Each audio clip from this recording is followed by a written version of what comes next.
Hi friends, എൻ്റെ പേര് Fiyas. Welcome to my channel Fiyas tutorials. കഴിഞ്ഞ സെക്ഷനിൽ നമ്മൾ എന്തായിരുന്നു ലിവിങ് ഓർഗാനിസം എന്നുള്ളതിൻ്റെ ഡെഫിനിഷൻ നമ്മൾ കണ്ടു. അതിൻ്റെ വീഡിയോ അപ്ലോഡ് ചെയ്തിട്ടുണ്ടായിരുന്നു. അപ്പം നിങ്ങളുടെ സജഷൻസിനും നിങ്ങളുടെ വിലയേറിയ കമൻസിനും ഒരുപാട് നന്ദി. അപ്പം നമ്മൾ ഇന്ന് അതിൻ്റെ പാർട്ട് 2 ആണ് നമ്മളിന്ന് ഡിസ്കസ് ചെയ്യാൻ പോകുന്നത്. അതായത് ലിവിങ് വേൾഡിൽ തന്നെ കണ്ടിന്യൂഷൻ ആയിട്ടാണ് നമ്മൾ ഈ സെക്ഷൻ നോക്കാൻ പോകുന്നത്. അപ്പോൾ അതിന് മുന്നോടിയായിട്ട് നിങ്ങൾ ഇതുവരെ എൻ്റെ ചാനൽ സബ്സ്ക്രൈബ് ചെയ്തിട്ടില്ലെങ്കിൽ സബ്സ്ക്രൈബ് ചെയ്യുക. തൊട്ടടുത്ത് കാണുന്ന ബെൽ ബട്ടൺ കൂടി ഒന്ന് അനേബിൾ ചെയ്ത് കഴിഞ്ഞിട്ടുണ്ടെങ്കിൽ പുതിയ ട്യൂട്ടോറിയൽ സെക്ഷൻസിന് നിങ്ങൾക്ക് നോട്ടിഫിക്കേഷനായിട്ട് എത്തിച്ചു നൽകുന്നതായിരിക്കും. ഓക്കെ, നമ്മൾ സമയം കളയുന്നില്ല, നമുക്ക് നേരിട്ട് നമ്മുടെ ടോപ്പിലേക്ക് പോകാം. അപ്പോൾ നമ്മൾ ഫസ്റ്റ് സെക്ഷൻ നമ്മൾ പറഞ്ഞിരുന്നു എന്തായിരുന്നു ലിവിങ് ഓർഗാനിസം എന്നുള്ള ഡെഫിനിഷനിലായിരുന്നു നമ്മൾ എത്തിച്ചേർന്നത്. നമ്മൾ പറയുകയും ചെയ്തു അവസാനം, the living organisms are self replicating, self evolving and self-regulating interacting system that is capable to respond to the external stimuli or the environmental stimuli. അതിനെയാണ് നമ്മൾ എന്തെന്ന് വിളിച്ചത്? ലിവിങ് ഓർഗാനിസം എന്ന് വിളിച്ചത്. നമ്മൾ ഇന്നത്തെ സെക്ഷനിൽ കാണാൻ പോകുന്നത് 3 ടോപ്പിക്കാണ്. That is biodiversity, nomenclature,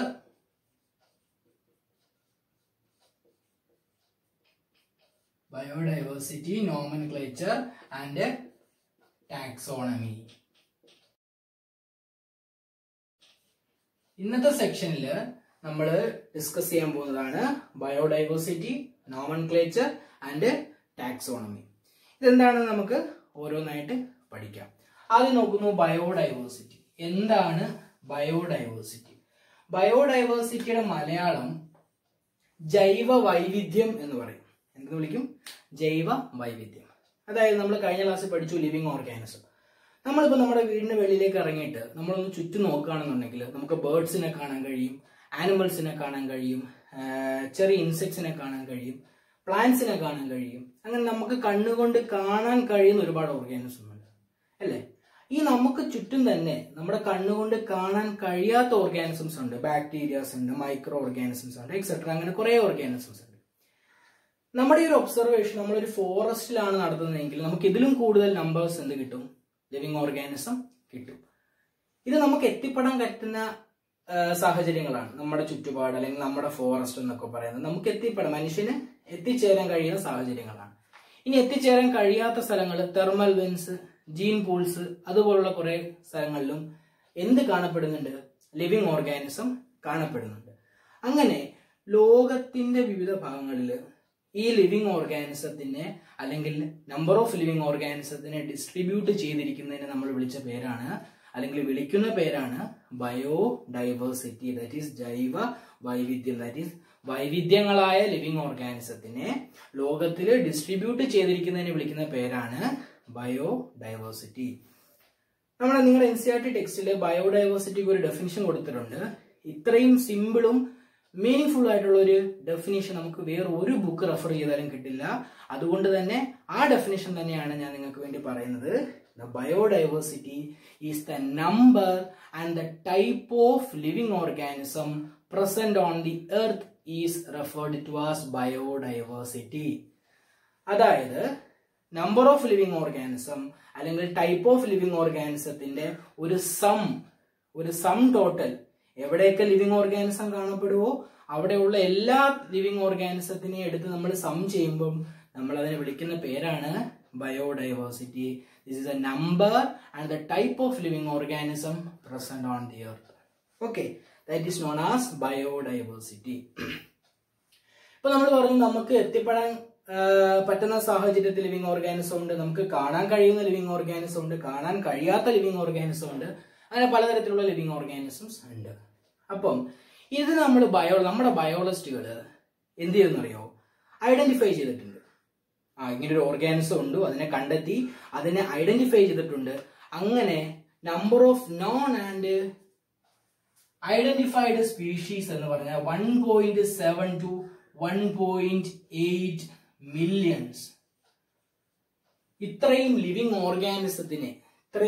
ഓർഗാനിസത്തിന്റെ സ്പീഷീസിനെ known and described എന്നാണ് നമ്മുടെ NCERT ടെക്സ്റ്റ് ബുക്ക് പറഞ്ഞിരിക്കുന്നത്.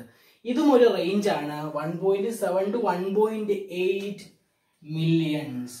കാരണം ഈ മില്യൺസ് എന്ന് ഞാൻ എടുത്തു പറയാൻ കാരണം നമ്മുടെ കേരള എൻട്രൻസ് അല്ലെങ്കിൽ നമ്മുടെ നീറ്റ് എക്സാം വരുന്നതിന് മുമ്പ് കേരള എൻട്രൻസ്, കർണാടക എൻട്രൻസ് എന്ന് പറഞ്ഞ കോമ്പറ്റേറ്റീവ്സ് എക്സാം സെപ്പറേറ്റ് ആയിരുന്നു, അലിഗർ എക്സാം. അങ്ങനെ അപ്പൊ ഈ അലിഗർ ആയാലും APMT ആയാലും നീറ്റ് എക്സാം ആയാലും കേരളയിലും സ്ഥിരം ചോദിച്ചു വരുന്ന ഒരു ക്വസ്റ്റ്യൻ ആണ് the number of non and described species on the earth. 1.7 to 1.8 million ആണ്. അവിടെ നമുക്ക് ഓപ്ഷൻ കിട്ടുമ്പോൾ നമുക്ക് ചിലപ്പോൾ ഫസ്റ്റ് ഓപ്ഷൻ ചിലപ്പോൾ 1.7 to 1.8 ബില്യൺ എന്നൊക്കെ തരും. സോ നമ്മൾ പെട്ടെന്ന് ഈ നമ്പർ മാത്രം കണ്ടു ചാടിക്കയറി നമ്മളത് മാർക്ക് ചെയ്യാൻ നിൽക്കും. That is wrong.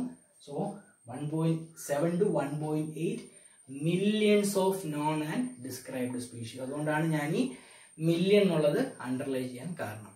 അതാണ് നമ്മൾ എന്തെന്ന് വിളിക്കുന്നത്, ബയോഡൈവേഴ്സിറ്റി എന്ന് വിളിക്കുന്നത്. അടുത്ത നമ്മൾ കാണുന്ന ടോപ്പിക്കാണ് നോമൻക്ലേച്ചർ. നോമൻക്ലേച്ചർ എന്ന് വെച്ചാൽ എന്താണെന്നാണ് നമ്മൾ കാണാൻ പോകുന്നത്. നോമൻക്ലേച്ചർ എന്താണെന്ന് വെച്ചാൽ നമ്മൾ പറഞ്ഞു 1.7 to 1.8 എന്തുണ്ട്, non and described species of living organism ഉണ്ട്. ഇതിനെ ചിലപ്പോൾ നമ്മുടെ നാട്ടിൽ ഇതിൽ ഏതെങ്കിലും ഒരു ഓർഗാനിസത്തിന്റെ ഒരു പേരിലായിരിക്കും അറിയപ്പെടുന്നത്. ഈ ഓർഗാനിസം തന്നെ മറ്റൊരു നാട്ടിൽ വേറൊരു പേരിലായിരിക്കും അറിയപ്പെടുന്നത്. അപ്പൊ നമ്മുടെ ഈ ഓരോ ഓർഗാനിസത്തിനെയും നമ്മുടെ വിത്തിൻ ദി കൺട്രിയിൽ തന്നെ പല പേരുകളിൽ ഐഡന്റിഫൈ ചെയ്യും, അല്ലെങ്കിൽ ഐഡന്റിഫൈ ചെയ്യുന്നതിൽ അറിയപ്പെടും. സോ അത് നമുക്ക് വളരെ കൺഫ്യൂസിങ് ആയിട്ടുള്ള ഒരു ടെക്നിക്കാണ്. അതുകൊണ്ട് നമ്മുടെ ബയോളജിസ്റ്റ് ഒന്ന് ആലോചിച്ചു, എന്തുകൊണ്ട് ഒരു ഓർഗാനിസം ലോകം മുഴുവനും ഒരു പേരിൽ അറിയപ്പെട്ടുകൂടാ എന്ന് ചിന്തിച്ചു. അതിന്റെ അടിസ്ഥാനത്തിലാണ് നമ്മൾ ഓരോ ലിവിങ് ഓർഗാനിസത്തിനെയും ഒരു സ്റ്റാൻഡർഡൈസ്ഡ് ആയിട്ടുള്ള നെയിമിംഗ് കൊടുക്കാൻ വേണ്ടിയിട്ട് തീരുമാനിച്ചത്. ആ പ്രോസസ്സിനെയാണ് നമ്മൾ എന്തെന്ന് വിളിക്കുന്നത്, നോമൻക്ലേച്ചർ എന്ന് വിളിക്കുന്നത്. അപ്പൊ നോമൻക്ലേച്ചർ എന്താണെന്ന് വെച്ചാൽ it is a naming of the living organism. അങ്ങനെ വെറുതെ നെയിമിംഗ് അല്ല, it's a standardized naming of the living organism is known as nomenclature. അപ്പൊ നമുക്കിപ്പോ നമ്മുടെ നാട്ടിൽ കാണുന്ന ഒരു ഓർഗാനിസത്തെ പിടിച്ച് നമ്മളൊരു പേര് കൊടുത്തു, വേറൊരു നാട്ടിൽ കാണപ്പെടുന്ന സെയിം ഓർഗാനിസത്തിന് ആ നാട്ടുകാരെല്ലാം കൂടെ വേറൊരു പേര് വിളിച്ചു, അപ്പോഴും കൺഫ്യൂഷനാണ്. അപ്പം എന്തിന്റെ അടിസ്ഥാനത്തിലായിരിക്കണം ഒരു ഓർഗാനിസത്തിന് നെയിം കൊടുക്കേണ്ടത്, അല്ലെങ്കിൽ അതിനെ നെയിം ചെയ്യേണ്ടത് എന്തിന്റെ അടിസ്ഥാനത്തിലായിരിക്കണമെന്ന് നമ്മുടെ ബയോളജിസ്റ്റ് കുറെ അക്സെപ്റ്റഡ് പ്രിൻസിപ്പിൾസ് ആൻഡ് ക്രൈറ്റീരിയാസ് കൊണ്ടുവന്നിട്ടുണ്ട്. അങ്ങനെ ആ അക്സെപ്റ്റഡ് പ്രിൻസിപ്പിൾസ് ആൻഡ് ക്രൈറ്റീരിയാസിന്റെ അടിസ്ഥാനത്തിലാണ് നമ്മൾ ഓരോ ഓർഗാനിസത്തിനും എന്ത് കൊടുക്കുന്നത്, നെയിം കൊടുക്കുന്നത്. ഈ പ്രോസസ്സിനെ വിളിക്കുന്ന പേരാണ് നോമൻക്ലേച്ചർ. അങ്ങനെ കുറെ അക്സെപ്റ്റഡ് ആയിട്ടുള്ള കുറെ കോഡുകൾ ഉണ്ട്. അതിലൊന്നാണ് ICBN. ICBN means International Code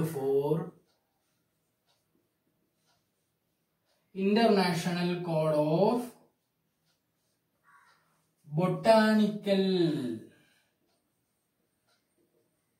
Botanical Nomenclature. International Code of അല്ല 4 ആണ്.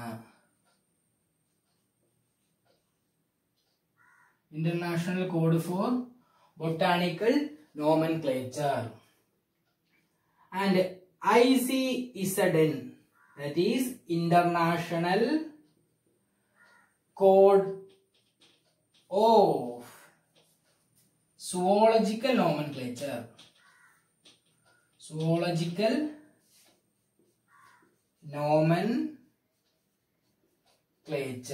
ഇത് ഞാൻ ഡിസ്ക്രിപ്ഷൻ ബോക്സിൽ ഇടാൻ വേണ്ടിയിട്ടായിരുന്നു ആദ്യം ഉദ്ദേശിച്ചിരുന്നത്. പക്ഷേ എന്തുകൊണ്ട് ഇത് എഴുതി എന്ന് ചോദിച്ചാൽ നിങ്ങൾക്ക് കാണാം, international code for botanical nomenclature and international code of zoological nomenclature. ഇത് ഞാൻ നേരത്തെ പറഞ്ഞ പോലുള്ള കോമ്പറ്റേറ്റീവ് എക്സാമിന് വേണ്ടി പ്രിപ്പയർ ചെയ്യുന്ന കുട്ടികളുടെ ശ്രദ്ധയ്ക്ക് വേണ്ടിയിട്ടാണ് ഞാൻ ഇങ്ങനെ കൊടുത്തിരിക്കുന്നത്. ഈ ICBN നമുക്ക് വേറൊരു കോഡ് കാണാൻ പറ്റും. ICBN, ദാറ്റ് ഈസ് ഇന്റർനാഷണൽ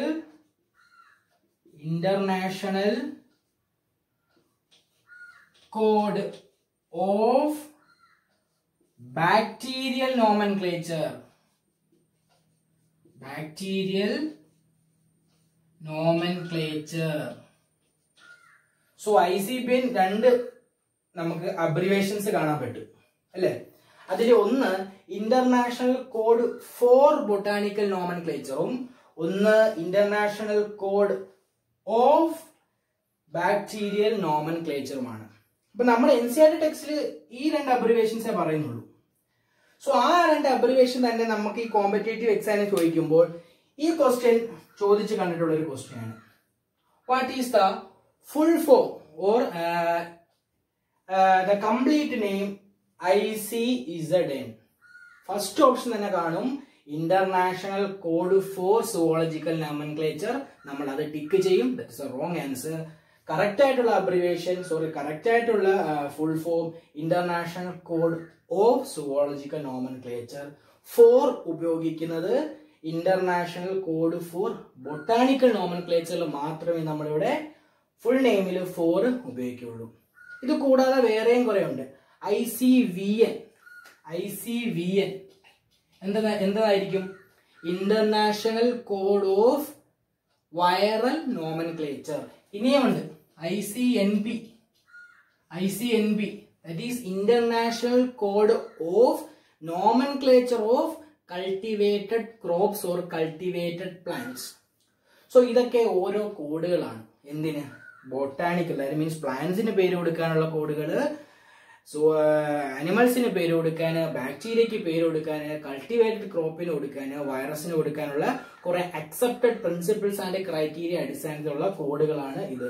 ശ്രദ്ധിക്കേണ്ടതും നമ്മുടെ NCERT ഉള്ളതുമായിട്ടുള്ള രണ്ട് അബ്രിവേഷൻസ് ICBN ആൻഡ് ICZN ആണ്. ICBN international code for botanical നോമൻക്ലേച്ചറും ICZN international code of zoological നോമൻക്ലേച്ചറുമാണ്. ഇത് നമ്മുടെ ഈ ബോർഡ് എക്സാമിനൊക്കെ എഴുതുമ്പോൾ കുഴപ്പമില്ല കേട്ടോ. ICBN ICZN ഫുൾ ഫോം ചെയ്യുമ്പോൾ നമ്മൾ ബോർഡ് എക്സാമിന്റെ international code for botanical nomenclature അല്ലെങ്കിൽ international code for zoological nomenclature എഴുതി കഴിഞ്ഞാൽ പ്രശ്നമൊന്നുമില്ല. പക്ഷെ ഞാൻ പറഞ്ഞല്ലോ, ഞാൻ അവിടെ സ്ട്രെസ് ചെയ്യാൻ കാരണം ഈ കോമ്പറ്റേറ്റീവ് എക്സാമിന് കൂടി ഫോക്കസ് ചെയ്ത് പഠിക്കുന്ന കുട്ടികൾക്ക് വേണ്ടിയിട്ടാണ് ഞാൻ അതവിടെ മെൻഷൻ ചെയ്തത്. അപ്പൊ ഇതാണ് നമുക്ക് പറയാനുള്ളത്. അപ്പൊ standardize naming of the living organism is known as the nomenclature according to the acceptable principles and criterias, and there are certain codes for naming of the living organism, that is ICBN, ICZN, ICVN, ICNP, etc. Okay. അപ്പോ ഈ nomenclature നമ്മൾ ഇടുമ്പോൾ അല്ലെങ്കിൽ ഒരു scientific name നമ്മൾ ഒരു ഓർഗാനിസത്തിന് കൊടുക്കുമ്പോൾ അതിന് രണ്ട് കമ്പോണന്റ് ഉണ്ടാവും. എക്സാമ്പിൾ പറഞ്ഞു കഴിഞ്ഞാൽ scientific name of the housefly is known as Musca domestica. Musca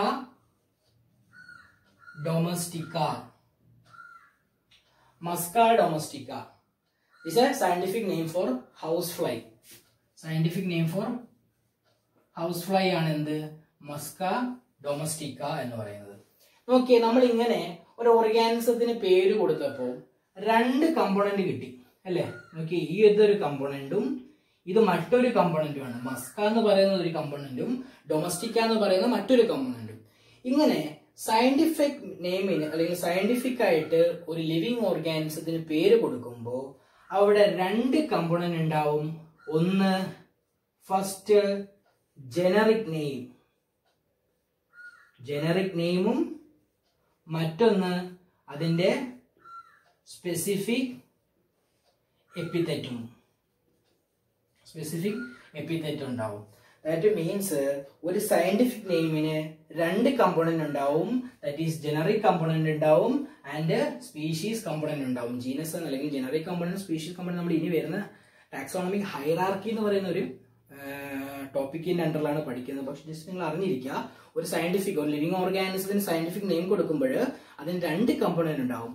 അങ്ങനെ രണ്ട് കമ്പോണന്റ് ഉണ്ടായത് കൊണ്ട് ഇത്തരത്തിലുള്ള നെയിമിംഗ് രീതിയെ നമ്മൾ വിളിക്കുന്ന പേരാണ് ബൈനോമിയൽ നോമൻക്ലേച്ചർ. എന്തുകൊണ്ട് ബൈനോമിയൽ നോമൻക്ലേച്ചർ എന്ന് വിളിക്കാൻ കാരണം, the scientific name of a living organism have two components. The first component is known as the generic name and the second component is known as the specific epithet. Therefore, this type of naming is known as binomial nomenclature. എന്തെന്ന് വിളിക്കുന്നു? Binomial nomenclature. Binomial nomenclature എന്ന് നമ്മൾ വിളിക്കുന്നു. ഈ binomial nomenclature ആദ്യമായി introduce ചെയ്തത് call Linnaeus എന്ന് പറയുന്ന ഒരു സയന്റിസ്റ്റ് ആണ് എന്ത് ബൈനോമിയൽ നോമൻക്ലേച്ചർ ആദ്യമായിട്ട് ഇൻട്രൊഡ്യൂസ് ചെയ്യുന്നത്. ഓക്കെ, ഇനി നേരത്തെ പറഞ്ഞ പോലെ ഈ കോമ്പറ്റേറ്റീവ് എക്സാമിന് വേണ്ടി ഫോക്കസ് ചെയ്യുന്ന കുട്ടികൾക്ക് വേണ്ടി പറയുന്നു.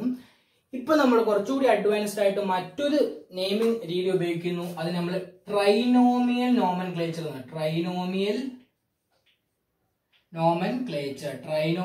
നോമൻക്ലേച്ചർ എന്ന് വിളിക്കുന്നു. അപ്പൊ ട്രൈനോമിയൽ എന്ന് വിളിക്കാൻ കാരണം ആ സയന്റിഫിക് നെയിമിന് 3 കമ്പോണന്റ് ഉണ്ടാവും. ദാറ്റ് ഈസ് ജനറിക് നെയിം ഉണ്ടാവും, സ്പെസിഫിക് എപ്പിത്തറ്റ് ഉണ്ടാവും. In addition there is a subspecies.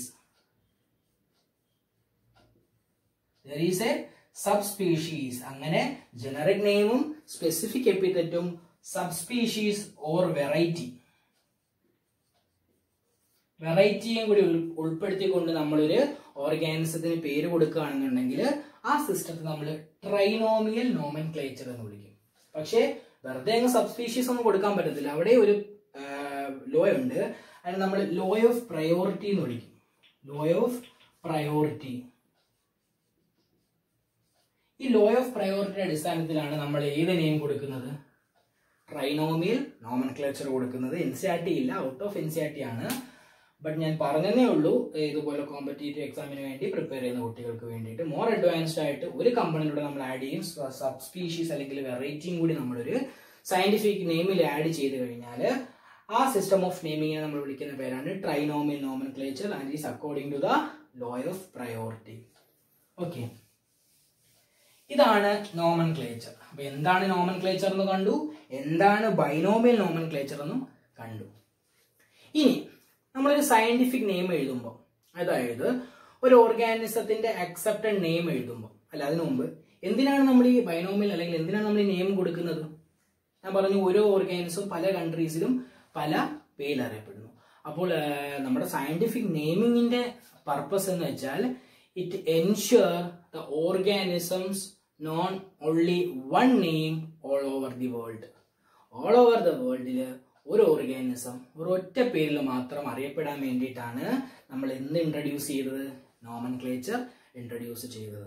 Okay, ഇനി നമ്മൾ ഈ നോമൻക്ലേച്ചർ വഴിയിട്ട് ഒരു സയന്റിഫിക് നെയിം എഴുതുമ്പോൾ കുറച്ച് കാര്യങ്ങൾ നമ്മൾ ശ്രദ്ധിക്കണം. That is guide lines. കുറച്ച് ഗൈഡ് ലൈൻസ് ഉണ്ട് എങ്ങനെ എഴുതണം എന്ന്. ഒരു എക്സാമ്പിൾ വഴി തുടങ്ങാം. മസ്ക ഡൊമസ്റ്റിക്ക പറഞ്ഞു, ഹൗസ് ഫ്ലൈയുടെ എന്താണ് സയന്റിഫിക് നെയിമാണ് മസ്ക ഡൊമസ്റ്റിക്ക. ഇത് ഞാൻ നിങ്ങൾക്ക് മനസ്സിലാവാൻ വേണ്ടി അല്ലെങ്കിൽ നിങ്ങളെ വ്യക്തമാക്കാൻ വേണ്ടിയിട്ട് അണ്ടർലൈൻ ചെയ്തതല്ല. അതൊരു ഗൈഡ് ലൈൻ ആണ്. സയന്റിഫിക് നെയിംസ് എഴുതുമ്പോൾ ഒരു ഗൈഡ് ലൈൻസ് ആണ്. ആ ഗൈഡ് ലൈൻസ് എന്തൊക്കെയാണ്? ഒരു 5 ഗൈഡ് ലൈൻസ് ഉണ്ട്. ഞാൻ ഡിസ്ക്രിപ്ഷൻ ബോക്സിൽ ഇടുന്നതായിരിക്കും. ഞാൻ ജസ്റ്റ് ഇപ്പോൾ ഞാൻ നിങ്ങൾക്ക് പറയും, പക്ഷെ ഞാൻ ബോർഡിൽ എഴുതില്ല. അത് ഞാൻ ഡിസ്ക്രിപ്ഷൻ ബോക്സിൽ തരുന്നതായിരിക്കും. ഓക്കെ, മസ്ക ഡൊമസ്റ്റിക്ക ഒരു സയന്റിഫിക് നെയിം എടുക്കുക. ഇത് വെച്ചിട്ട് നമുക്ക് എന്തൊക്കെയാണ് ഗൈഡ് ലൈൻസ് എന്ന് നോക്കാം. The scientific names are generally Latin in origin. ഒരു ഗൈഡ് ലൈൻ ആണ്, ലാറ്റിൻ ഇൻ ഒറിജിൻ ആണ്. ഓക്കെ, സമ്മതിക്കുന്നു. അടുത്തത്, if we written the scientific name have 2 components. The first component is known as the generic name and the second component is the specific epithet. Already പറഞ്ഞ കാര്യമാണ്, അതുകൊണ്ടാണല്ലോ അതിനെ binomial nomenclature എന്ന് വിളിക്കുന്നത്. അത് രണ്ടാമത്തെ ഗൈഡ് ലൈൻ ആയിട്ടാണ് നമ്മുടെ ബയോളജിസ്റ്റുകൾ പറയുന്നത്. ഒന്ന്, the scientific names are generally Latin origin.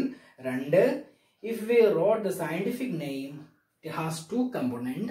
The first component is known as the generic name and the second component is known as the specific epithet.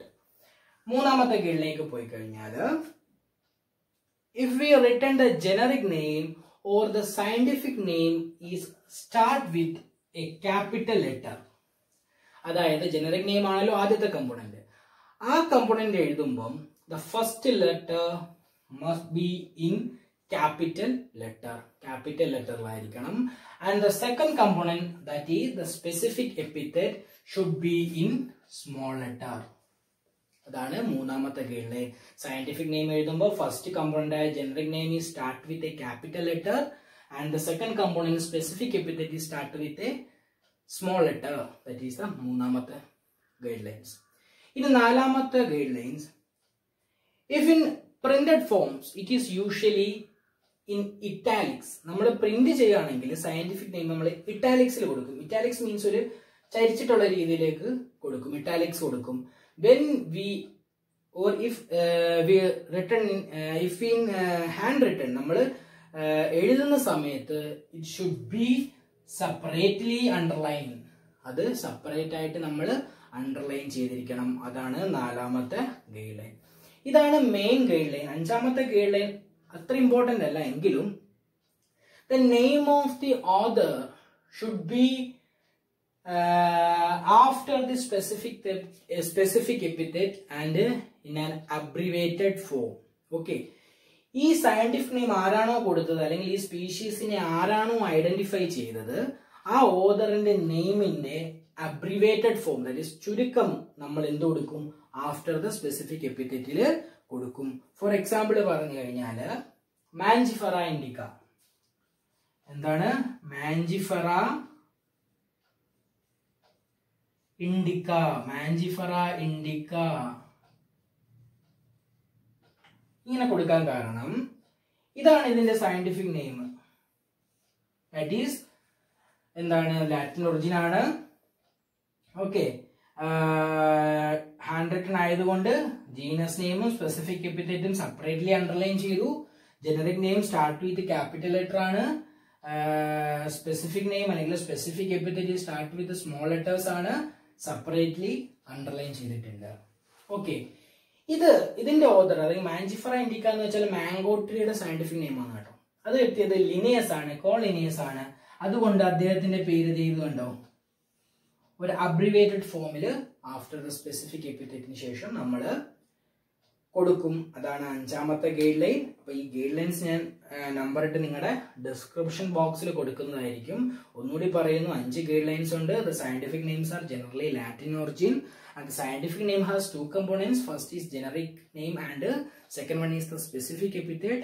And when printed it should be in italics. When handwritten it should be separately underlined. And the generic name is usually start with a capital letter and the specific epithet is start with a small letter. And the name of the author should be appear the last after the specific epithet in an abbreviated form. That is the guideline for the nomenclature. അതാണ് നോമൻക്ലേച്ചറിനെ കുറിച്ച് പറയാനുള്ളത്. അടുത്ത ടോപ്പിക്കിലേക്ക് പോകുന്നത് പുതിയൊന്നാണ്, taxonomy. What you mean by taxonomy? അപ്പൊ നമ്മൾ പറഞ്ഞു, നമ്മൾ ഈ 1.7 to 1.8 മില്യൺസ് ഓഫ് സ്പീഷീസിനെ നോൺ ആൻഡ് ഡിസ്ക്രൈബ്ഡ് എന്ന് പറഞ്ഞു. ഇതിനെ നമുക്ക് പഠിക്കണമെന്നുണ്ടെങ്കിൽ ഇത്രയും സ്പീഷീസിനെ എടുത്ത് പഠിക്കുക എന്ന് വെച്ചാൽ ഈസ് ഇമ്പോസിബിൾ. ഓക്കെ, അപ്പൊ നമ്മൾ അത് പഠിക്കാനുള്ള എളുപ്പത്തിന് വേണ്ടിയിട്ട് these organisms are classified into convenient categories based on some simply observable characters. അതായത് സിമ്പിളായിട്ട് നമുക്ക് ഒബ്സർവ് ചെയ്യാൻ പറ്റുന്ന ക്യാരക്ടേഴ്സിനെ അടിസ്ഥാനമാക്കിയിട്ട് ഈ ലിവിങ് ഓർഗാനിസത്തിന് നമ്മൾ കൺവീനിയന്റ് കാറ്റഗറി ആയിട്ട് ക്ലാസിഫൈ ചെയ്തിരിക്കുന്നു. ഈ പ്രോസസ്സിനെ നമ്മൾ വിളിക്കുന്ന പേരാണ് എന്ത്? Classification of living organism. ഒന്നുമില്ല, ക്ലാസിഫിക്കേഷൻ ഓഫ് ലിവിങ് ഓർഗാനിസം എന്ന് വെച്ചാൽ it is the grouping or classify the living organism into the convenient categories based on some easily observable characters. Okay, some easily observable characters അടിസ്ഥാനത്തിൽ ഒരു convenient category ആയിട്ട് തിരിച്ചിരിക്കുന്നു. അടുത്ത അങ്ങനെ convenient category ആയിട്ട് തിരിച്ചല്ലോ, അതായത് ഓരോ ഓർഗാനിസം അതിന്റെ ഒബ്സർവബിൾ ക്യാരക്ടേഴ്സിന്റെ അടിസ്ഥാനത്തിൽ ഓരോ കാറ്റഗറിയിലേക്ക് പോയല്ലോ. The scientific name of each category is known as taxa. അപ്പൊ നമ്മളൊരു കൺവീനിയന്റ് കാറ്റഗറി ആയിട്ട് തിരിച്ചു. ആ കാറ്റഗറിയുടെ സയന്റിഫിക് നെയിം എന്താണ്? Taxa. Is called taxa. Is called taxa. അപ്പം ടാക്സോണമി എന്ന് വെച്ചപ്പോ എന്താണ്? Convenient category. ആ കാറ്റഗറിയുടെ സയന്റിഫിക് നെയിം ആണല്ലോ ടാക്സ. അപ്പൊ കൺവീനിയന്റ് കാറ്റഗറി ആയി തിരിക്കുന്നത് ആയിരിക്കുമല്ലോ അപ്പൊ എന്ത്? ടാക്സോണമി. പക്ഷെ വെറുതെ ക്ലാസിഫിക്കേഷൻ അല്ലെങ്കിൽ വെറുതെ classify ചെയ്തല്ല, there is a systematic arrangement. Okay, there is a systematic arrangement of the living organism into the convenient category, or each taxa is called taxonomy. Taxonomy. അപ്പൊ taxonomy ഒരു അർത്ഥത്തിൽ പറഞ്ഞ ക്ലാസിഫിക്കേഷൻ തന്നെയാണ് അല്ലെ? അതായത് ഒരു ഒബ്സർവബിൾ ക്യാരക്ടേഴ്സിന്റെ അടിസ്ഥാനത്തിൽ ഒരു കൺവീനിയന്റ് കാറ്റഗറി ആക്കി മാറ്റുന്നു. ക്ലാസിഫിക്കേഷൻ തന്നെയാണ്. പക്ഷെ ടാക്സോണമിയിലേക്ക് വരുമ്പോൾ എന്താണ്?